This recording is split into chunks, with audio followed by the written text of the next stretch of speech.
Hey guys, welcome back. Ashley D. Will here, author, teacher, life coach. I hope everyone is doing well today.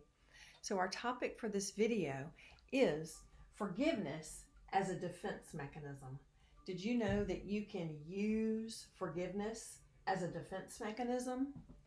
Well, let's talk about that today, and we can also talk about some lies that we believe during this process, and this is very interesting. Okay, so let's just go over it. So we use forgiveness sometimes as a defense mechanism. If you've been raised in the church and you've been taught that you must forgive everyone all the time immediately, that can be a legalistic teaching and environment that you were raised in. And so you think you're doing the right thing by forgiving quickly, right? But sometimes it can be a hindrance to the real forgiveness process. So whatever happens, a violation happens. Let's say you are hurt by something, or you have an offense, or some type of wounding happens. But whatever that violation is, or that hurt is, it happens. And so what will happen in this context of using forgiveness as a defense mechanism will be that immediately after something happens, whatever it is in your case, you will say, I forgive him, I forgive her, really quickly like that, right? And you think you're doing the right thing. And yes, we want to forgive, but sometimes we impose legalism onto a natural process, and we can interrupt the natural process, and it ends up hindering us. So when we say, I forgive her, or I forgive him, like that, in a quick way, to do the right thing, it can be compulsive. It can be legalistic. And these things here are toxic, and they can interfere with what's good and healthy, and they can interfere with the natural flow and the natural way that God has designed us to operate. So one thing that this compulsion is doing for us, and the reason and how it's a defense mechanism, is that it is covering up the heart. It's covering up the heart. I forgive him. I forgive her. I forget about it. I'll never think about it again. All of that compulsiveness is covering up the heart, covering up the violation, hiding the hurt, suppressing the sorrow, denying the anger or rage or grief in your heart. This is where the problem is, right here. Okay? We are nullifying the heart, and that is never a good thing, right?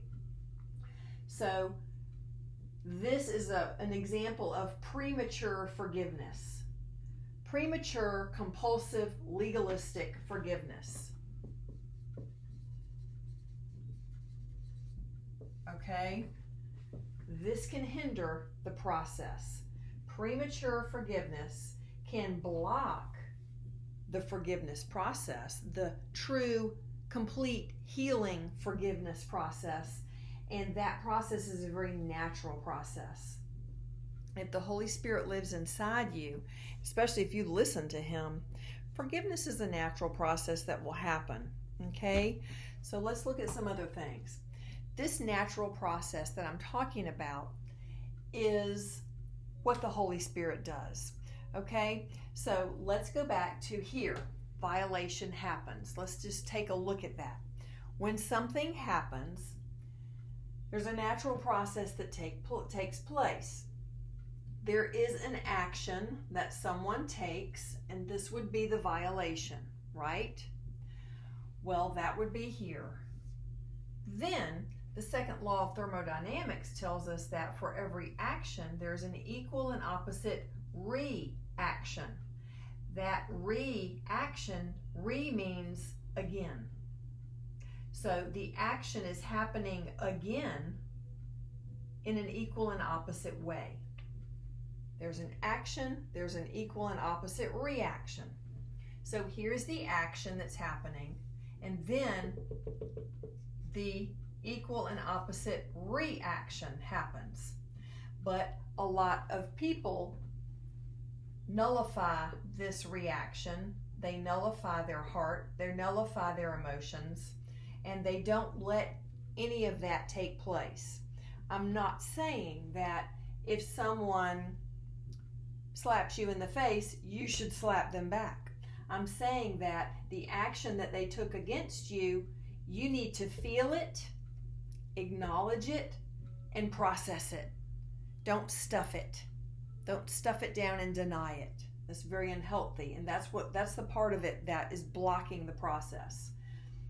So for every action, there's an equal and opposite reaction. So when you allow this natural process to take place, it gives you the full effect of the forgiveness. Allowing this law to take full effect is part of your healing. It is how to allow the forgiveness to take full effect. It's how not to block the forgiveness. Okay? So feeling the feelings, acknowledging the feelings, and processing the feelings that come up about what happened. It may not necessarily be to the person. The person may be dead or gone, or you may never see them again. But this is within your own heart to feel and acknowledge and process this. This emotional processing facilitates and completes your forgiveness and or healing. The emotional processing is very important. So when we have premature forgiveness and we use it as a defense mechanism, it blocks the emotional processing and it blocks the complete forgiveness and healing of whatever it is we're trying to recover from or forgive them for, right? So I hope that's clear. Some of the lies that we believe when we're doing this there are many, and there'll be some unique to you, but these are just some examples to get you digging and exploring. I shouldn't be angry. I shouldn't let this upset me. Do you hear all this shoulding? I'm shoulding on myself by saying I shouldn't be angry and I shouldn't let this upset me. I'm afraid of my emotions. That is something that's going on inside you.